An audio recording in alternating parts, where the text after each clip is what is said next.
alternance data they are facing on.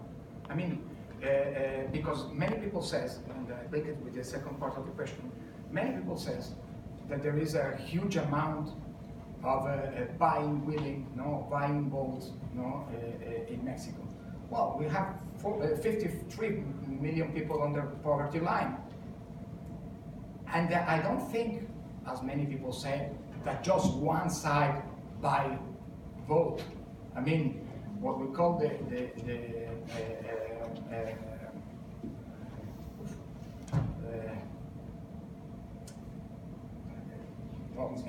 many political parties, I forgot the word, sorry, many political parties govern. And many political parties improve social programs. So, I mean, the chance, to exploit these necessities and poverty conditions is real. But the main way to fight against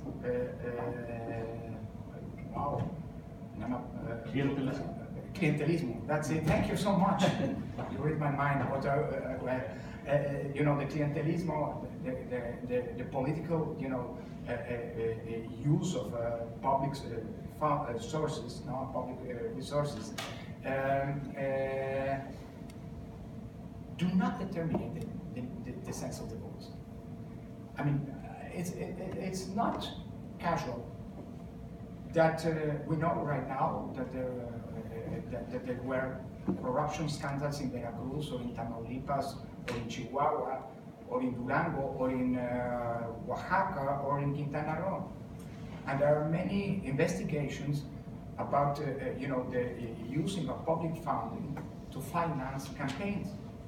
But, however, the people get out, vote, and provoke an alternation in those states.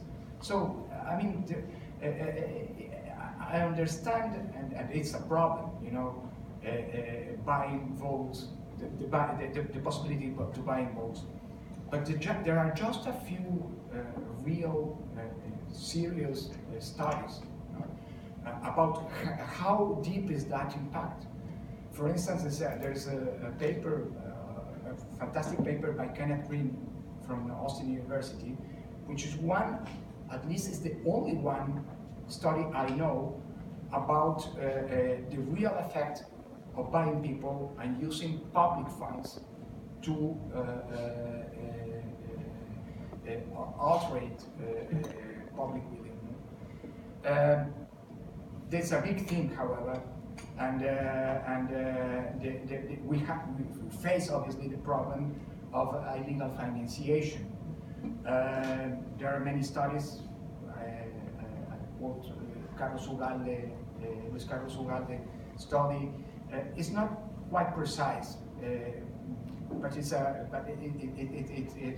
points the finger on the problem. I mean, the amount of money that runs during campaigns and not registered money.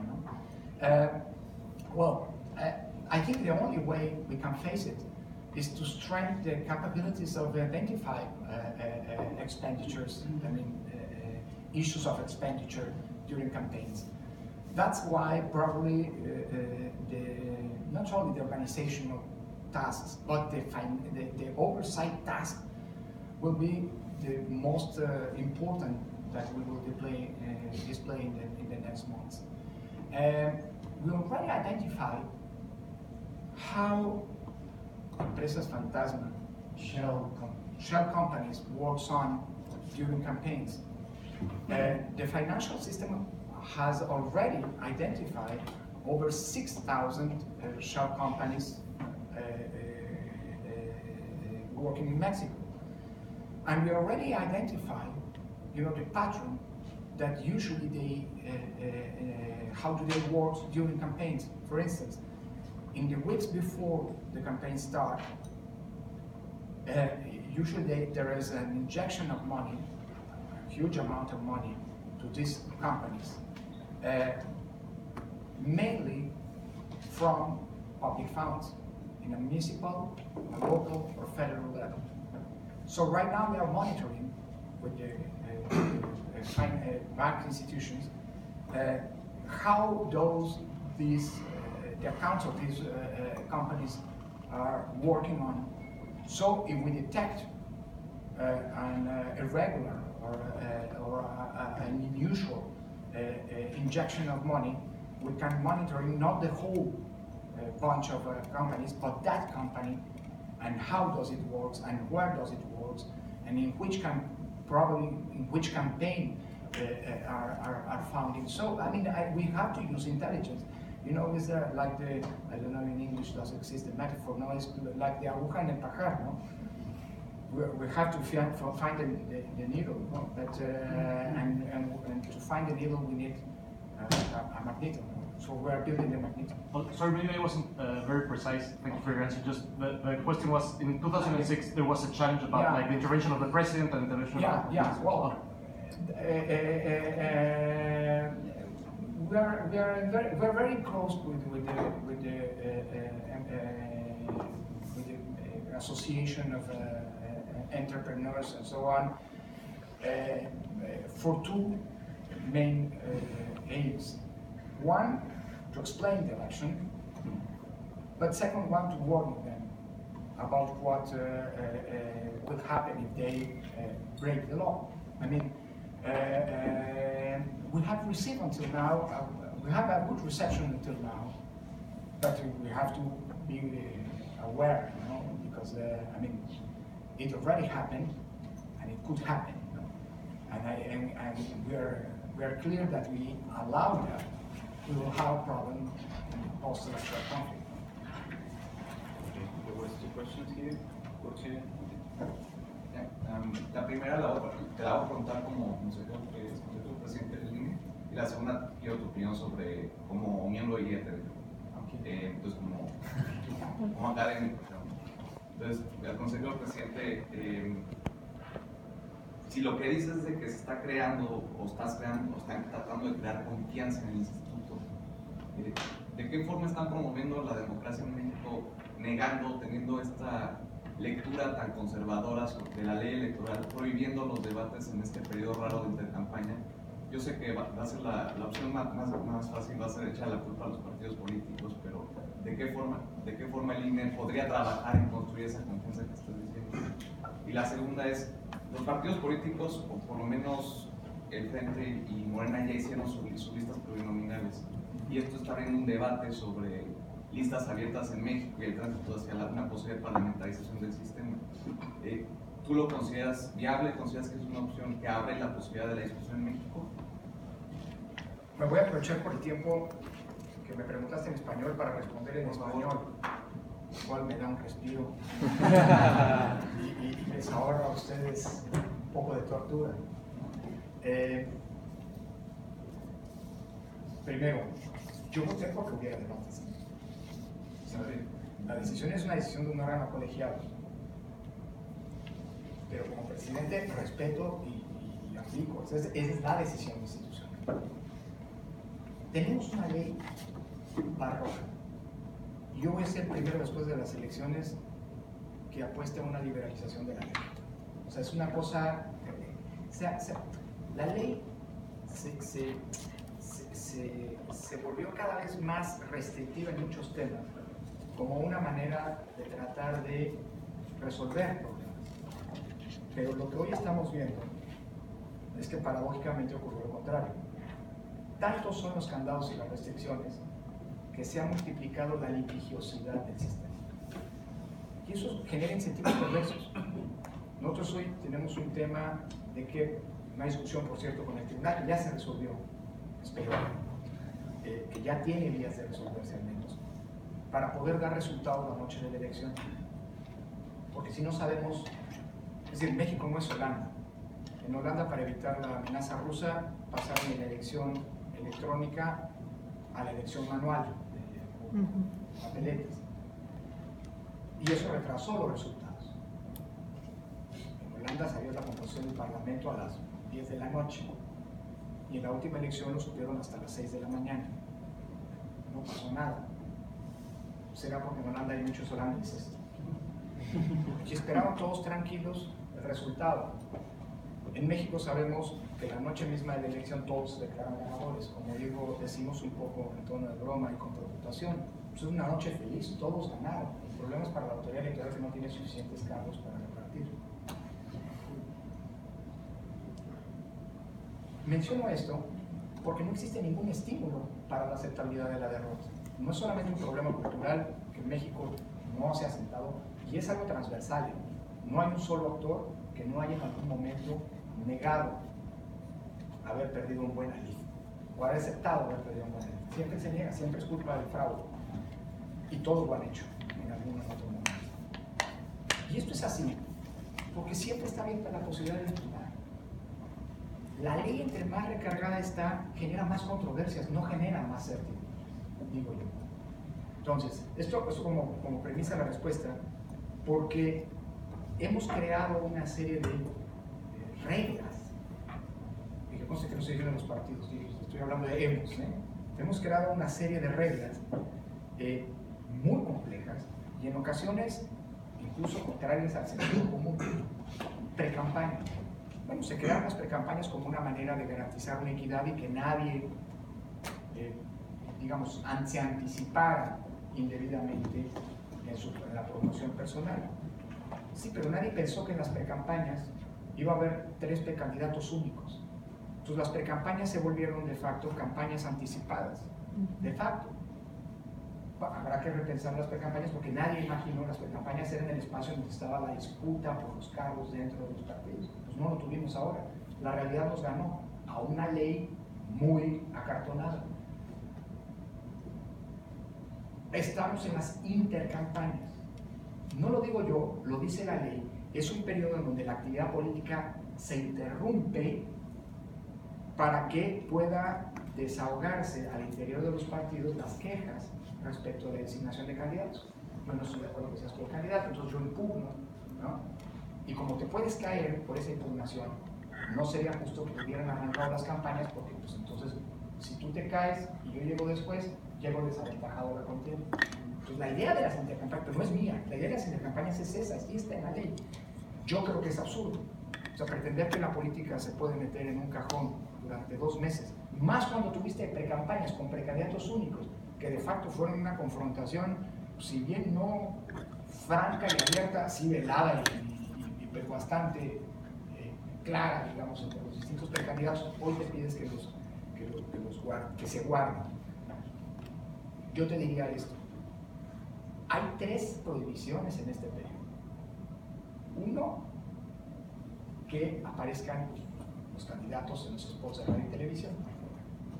2, que no se realicen actos públicos, mítines, asambleas, marchas, etc. 3, que no haya un pronunciamiento expreso e inequívoco al voto a favor o en contra.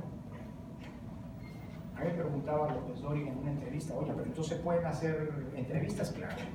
¿Se pueden hacer mesas de análisis? Sí. ¿Se pueden hacer debates? Y yo decía, no están prohibidos expresamente, pero no logro entender un debate en donde esta última regla no se rompa. ¿Sí? En un debate es confrontar y tratar de desgustarte a ti y de ganar adeptos. Y si eso no se puede, pues veo difícil que se pueda hacer un debate, pero no es que esté prohibido. Por eso es un tema de frontera. La mayoría de los consejeros consideró que, bueno, y con una, no sin razón, para eso son las campañas.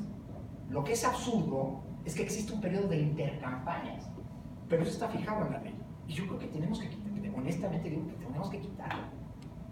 Pues en el futuro debe haber una fecha en donde arranca la contienda política, primero al interior, internas, primarias, al interior de los partidos, ¿no? Y que sea tan abierta y tan franca y tan como sea.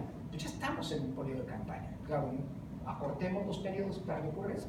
Después se designan candidatos. Y si hay una impugnación dentro de un partido, es problema de ese partido que no logró procesar bien el asunto. Y si se cae su candidatura cuando las campañas ya están en curso, pues ni modo, pues, vuelvo al punto, es problema de ese partido.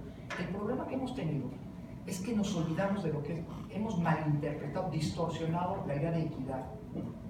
Por cierto, por muy absurdas que parezcan las precampañas, a mí no me preocupa demasiado, porque las precampañas tenían una finalidad originaria de equidad.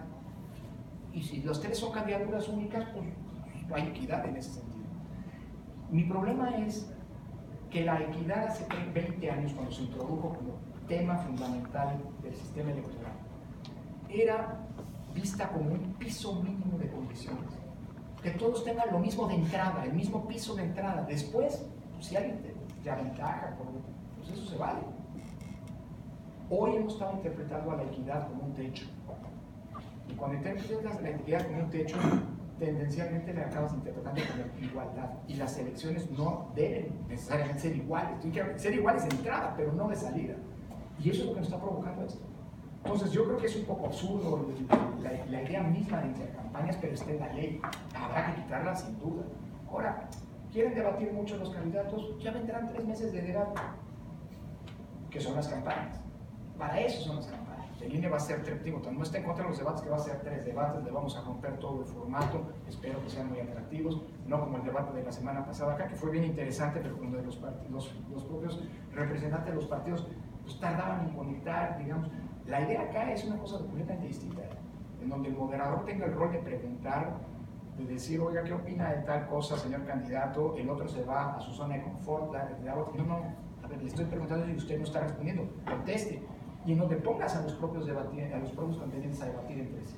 La idea, por ejemplo, en uno de los formatos, además de que vamos a meter todos los formatos en uno de los debates de tipo town hall, es que después de una especie de primera de serie, de segmento de entrevistas, de microentrevistas, en donde los moderadores van a estar picando a los candidatos uno a uno, después haya un esquema en donde en un tema determinado se sortee y un candidato exponga, sea responsable de exponer el tema y los otros de cuestionarlo, no de exponer su propio tema. Ahí veremos las habilidades, pero la idea es romper los formatos.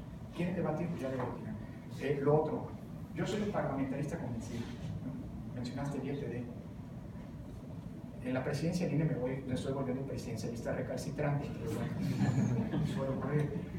Lo que digo, no, yo creo que, mira, si llegamos a un esquema de listas abiertas, yo creo que es el esquema de elección más democrático que podemos tener, es un esquema muy sofisticado. O sea, requiere del elector, pues, digamos, no solamente la identificación del partido, sino también la identificación de los candidatos dentro de ese mismo partido para poder indicar el orden en el que finalmente serán designados. Yo creo que nos falta mucho. Yo creo que lamentablemente seguimos padeciendo no solamente un sistema presidencial, que hoy en muchos sentidos está haciendo agua y está pensado en su modelo todavía para un régimen que ya no existe. Es increíble que estemos discutiendo si metemos o no a la ley el gobierno de coalición. Perdón, los chilenos llevan 30 años de gobiernos de coalición sin que diga nada la ley. Los gobiernos de coalición es una cuestión evidentemente política, de construcción política. No tengo mayoría en el Congreso, me alío contigo para tener mayoría en el Congreso. El problema es que no es que no haya habido alianzas, los últimos 20 años han sido el periodo de mayor reforma constitucional de la historia. El problema es que son alianzas coyunturales y monotemáticas, no tienes alianzas programáticas de largo aliento que te permitan estabilidad en las coaliciones. Entonces, y por cierto, las coaliciones electorales no necesariamente son coaliciones ni parlamentarias, ni mucho menos de gobierno. Entonces yo creo que generar estímulos como el de la parlamentarización del régimen, creo yo, es sobre todo porque tenemos un problema además del presidencialismo legal, que es el presidencialismo mental. O sea, de veras, ¿cómo van a ser las campañas? Yo como presidente voy a hacer y voy a hacer y voy a hacer y voy a hacer. Hay una cosa que se llama Congreso, hay otra cosa que se llama Constitución, hay otra cosa que se llama Suprema Corte de Justicia. No sé si lo has pensado, no importa, yo voy a ser el presidente y lo voy a hacer. ¿No? Creo que ahí tenemos un tema, pero eso es un tema que me tengo cultura. Sí, ¿pregunta? Sí. Buenas tardes, Lorenzo. Le pido que me regale unos 3 minutos, ni siquiera, para leerle algo. Soy de la iniciativa Migrante Vota. Dice, votar no es un lujo, es un derecho. Exijamos respeto al voto migrante. Consejero Lorenzo Córdoba, hay que aplaudir los recientes logros para el reconocimiento de los derechos de los mexicanos en el exterior. Desde el 2016, todo mexicano puede tramitar su credencial para votar, viva donde viva, a través de una colaboración entre el Instituto Nacional Electoral y la red de consulados mexicanos. Sin embargo, detrás de las formalidades hay grandes deficiencias que no podemos callar. y que impiden que los mexicanos en el exterior puedan por fin integrarse al proceso político mexicano. Ni el INE ha hecho el esfuerzo de difusión que la comunidad migrante merece, ni los consulados parecen tener interés en facilitar que se tramite la credencial para votar en sus recintos. Enumeramos los problemas más comunes recopilados a partir de centenares de testimonios de personas que han intentado tramitar su credencial en los consulados de Los Ángeles, Dallas, aquí en Nueva York, Seattle, Chicago, Tampa y algunos de Europa. Contrario a lo establecido por el INE, a muchos ciudadanos mexicanos que buscan tramitar la credencial para votar, se les ha exigido llevar un comprobante de domicilio a su nombre. En ninguna democracia moderna es requerido vivir en un domicilio a su propio nombre para votar. Se les ha exigido mostrar más de una credencial con fotografía. Quien conoce la situación de la comunidad migrante en Estados Unidos sabe la injusticia de esta exigencia. Se les ha disuadido del voto, comentándoles que es un trámite inútil, pues la credencial llegará en varios meses y no podrán votar. Se les oculta en consulado la información sobre el trámite de la credencial. Nos han reportado que no están a la mano folletos y póster, y en algunos casos solo al preguntar se les ha entregado un folleto individual sacado de un escritorio. Les ha sido imposible agendar una cita por las deficiencias del sistema Mejitel, constantemente saturado e indisponible. Y en el caso de consulados europeos, nos han reportado recibir citas hasta dentro de 6 semanas. Un sistema de citas tan ineficiente es un freno considerable a la motivación de quien decide tramitar su credencial desde fuera de México. Estos 5 puntos conciernen a los consulados. A ellos se les suma la ineficiencia del INE, que ha sido incapaz de difundir con claridad el proceso electoral y las fechas límites. Son poquísimos los mexicanos en el exterior que saben que pueden tramitar la credencial para votar desde el exterior. De quienes lo saben, una mínima parte conoce las fechas límites para tramitarla. Algunos creen que el proceso terminó el 31 de enero, otros piensan que podrán realizarlo después de marzo, o a muy pocos ha quedado clara la necesidad de activar la credencial, la necesidad de registrarse para votar y el hecho de que se votará vía postal. Así se explica que de los más de 12 millones que podrán tramitar su credencial, al corte de enero solo lo hayan hecho 444,000 personas, ni medio millón, y que de ellos solo 162,000 la hayan activado. Para la inmensa población de mexicanos fuera de México, 162,000 personas es una cifra minúscula. Sobre todo, esas cifras dejan al desnudo la realidad. Si las personas hicieran el esfuerzo de tramitar su credencial, juntando sus documentos, perdiendo las horas de trabajo, y solo 1 de cada 3 la activó, es que de verdad el trámite no les fue explicado con claridad. Estos problemas se explican política y administrativamente. Por un lado, las autoridades no parecen tener un verdadero interés en que la comunidad migrante participe en el proceso electoral mexicano. Por otro lado, el trámite de la credencial INE, al contrario de otros trámites, no aporta ingreso a los consulados. Se trata de una carga de trabajo extra, sin retribución para la red consular. Eso explica en parte el desinterés que varios consulados han mostrado. Sin embargo, ninguna de estas explicaciones bastan. Se están dejando de lado los derechos básicos de más del 10% de la población que hoy por hoy constituye el ingreso número 1 de México gracias a sus remesas. Indirectamente, los consulados pueden existir gracias al esfuerzo de millones de mexicanos fuera del país. No podemos permitir que justamente a ellos se les siga excluyendo de este modo. A poco más de un mes del fin del plazo para tramitar la credencial, venimos a exigir a que se remedie lo que es remediable. Nuestras exigencias son concretas y fáciles realizables. Basta con un mínimo de dignidad democrática. Exigimos que de ninguna manera se solicite un comprobante de domicilio a su propio nombre.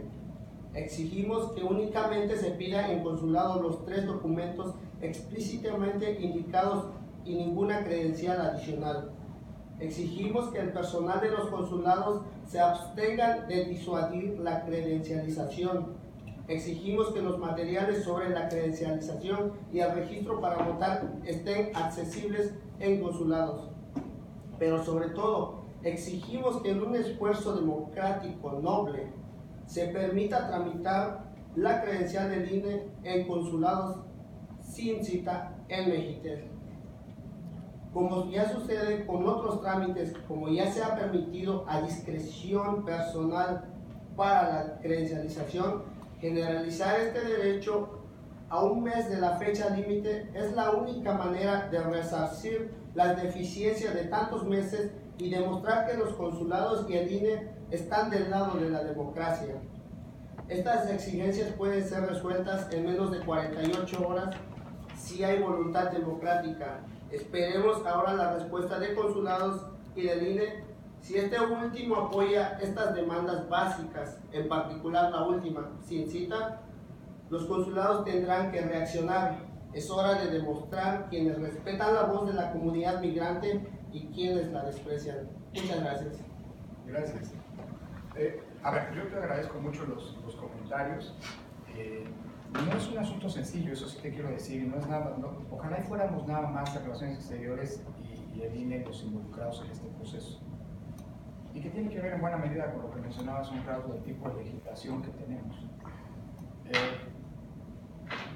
Construir el esquema de credencialización tal como existe no fue sencillo. Yo soy proclive yo soy tendente a cualquier, lo digo con toda franqueza, a cualquier ejercicio de liberalización o de maximización, digámoslo así, de posibilidades para poder acceder a la credencial para votar y luego para votar, porque son dos cosas distintas, lamentablemente.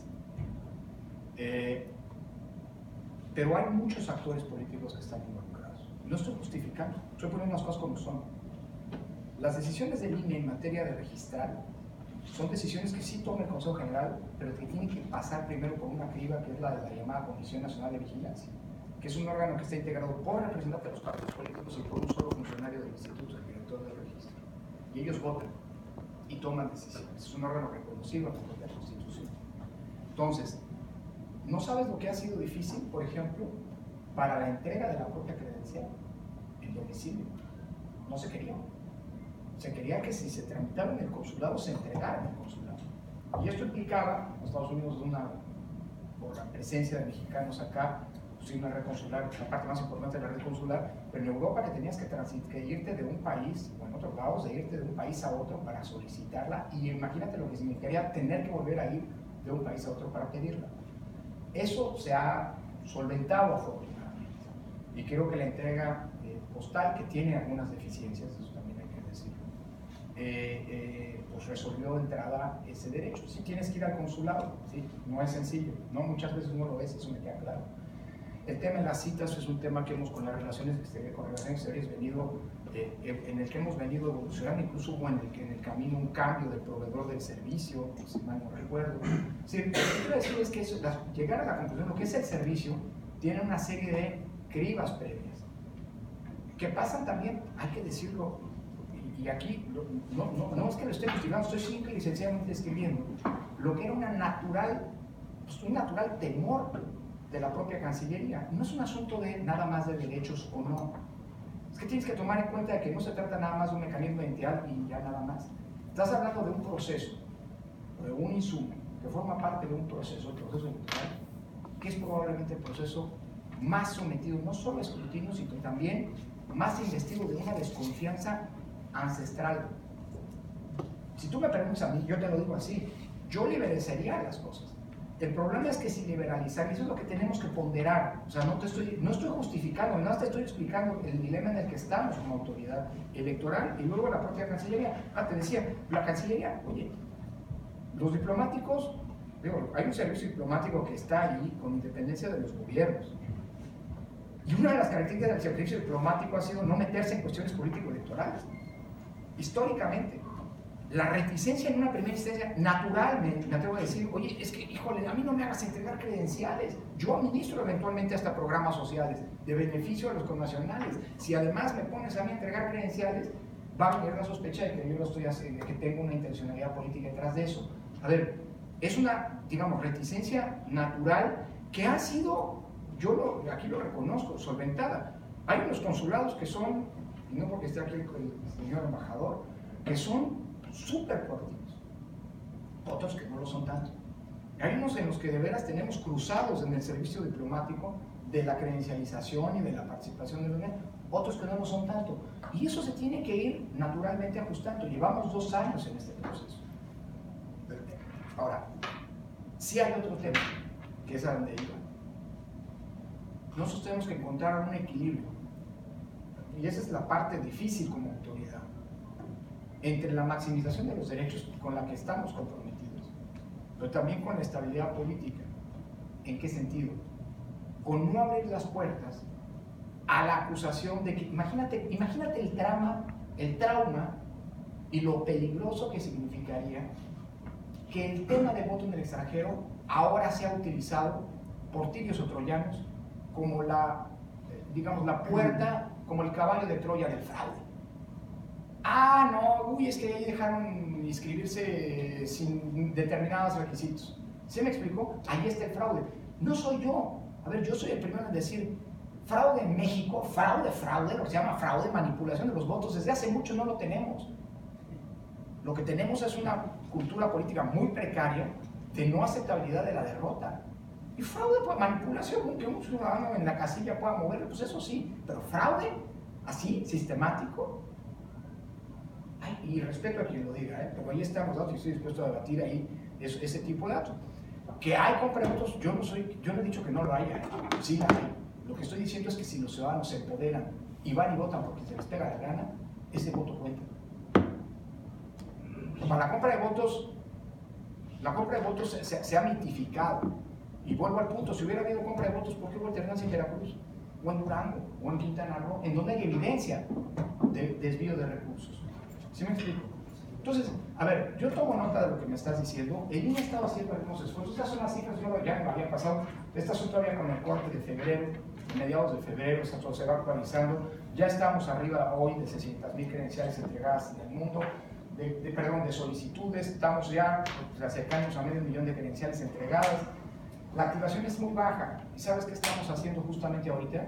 Llamándole por teléfono a los directamente. Eso, ya nos esperamos en Inetel. Nosotros desde el INE, desde Inetel, estamos llamándole a los mexicanos, oigan, no ha activado la credencial, y le facilitan la activación. Oiga, es que no tengo la clave que me dieron con el folio en el consulado. No importa, ¿usted es fulano de tal? Sí. Oiga, dígame el nombre de su mamá. O algún dato en ese sentido, para activarlos nosotros. Lo que queremos es potenciar el punto. Lo que te digo es nada más, yo entiendo el tema, y créeme de veras que el INE ha querido colocarse del lado de los migrantes. Tienes el tema de la comunicación. No es sencillo entender cómo comunicar. Nosotros tampoco tenemos, o sea, en el pasado se contrataba publicidad en Univisión y qué sé yo, ¿sabes cuál era el efecto? Nulo. O sea, eso está estudiado. Se gastaba muchísimo dinero y no tenía un efecto. Estamos tratando de entrar por la lógica para esta elección en las redes sociales y en la comunicación. Tenemos una ventaja: quien solicitó la credencial nos deja un número de teléfono, y los estamos buscando precisamente para tratar de generar ese contacto.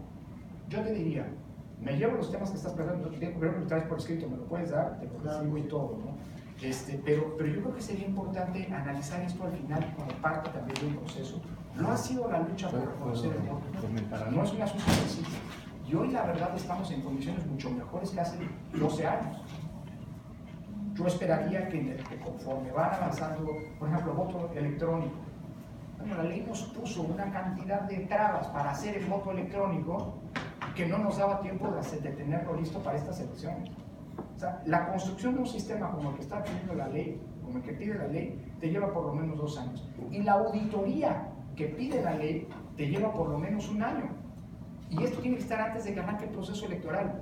No nos daba tiempo de desarrollarlo. Lo estamos desarrollando, y la idea es que empecemos a ensayar en elecciones de gobernador por venir, para que en la siguiente presidencial el voto en el extranjero sea exclusivamente electrónico. O, hombre, podría haber un sistema mixto, ¿no? Pero que suplante la lógica del voto postal, que es mucho más complicado. ¿Qué te digo? En síntesis, y termino. Yo creo que hay que ver esto como un proceso. Y creo que es importantísimo el contexto de exigencia que nos crean ustedes. Porque a nosotros nos sirve. Es más, o sea, a Jaime Lucero, cuando ha ido a México, yo pienso en un líder de la comunidad aquí mexicana, acá en Nueva York, le hemos pedido no solo que vaya y que se entreviste con nosotros, le hemos pedido que se siente con los partidos, porque los partidos, que son los primeros que tienen reticencia, y no entiendo, porque tienen miedo que se les vaya a hacer un fraude por acá. Digo, no sé si tengan razón, esos son sus argumentos.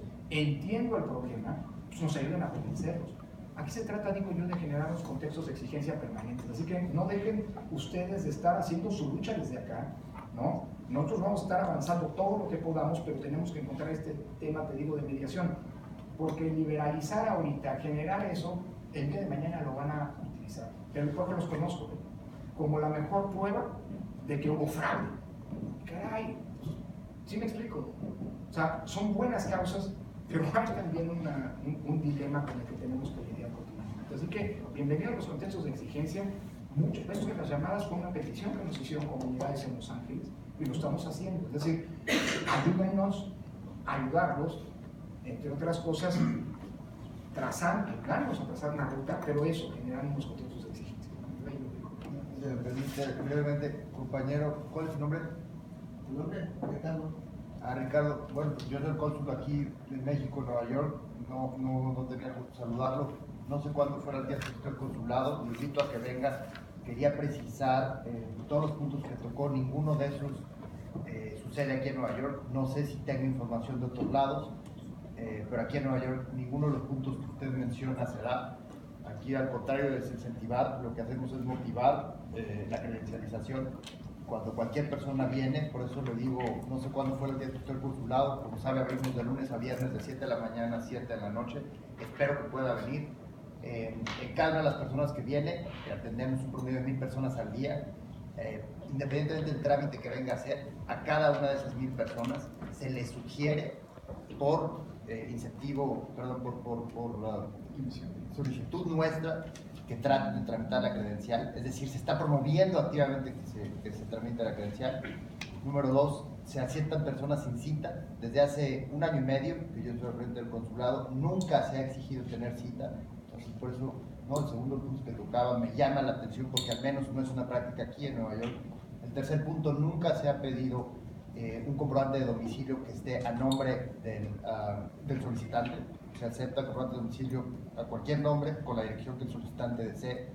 Y el cuarto punto, nunca se ha pedido más de una identificación. Entonces me sorprende eso, lo invito a que venga. Si tiene nombres de personas que han experimentado estas cosas, pues no, que nos lo comparta. De nueva cuenta, aquí hemos ya tenido uno de los ritmos de credencialización más altos de todos los Estados Unidos. Tan solo ayer en la tarde, de las 65 personas que atendieron, de las cuales venían con cita, a todas, incluso las que no venían por credencial, se les invitó a tramitarla y todas las solicitaron. Tenemos un promedio de espera de 3 a 5 semanas para que llegue la credencial. Entonces, pues lo invito simplemente a que venga al consulado y usted mismo vea cuál es la realidad de credencialización, al menos aquí en Nueva York. Por otra cuestión no puedo hablar. Gracias. ¿Usted tendrá un email que nos pueda dar para mandar Por supuesto, la información que tenemos? Titular ny@sre.gov.mx. ¿Me permite? Pero los invito a ir al consulado, está muy fácil, está en la calle 39, entre Park y Madison, y abrimos realmente pues, casi 2 horas. Titular ny@sre.gov.mx.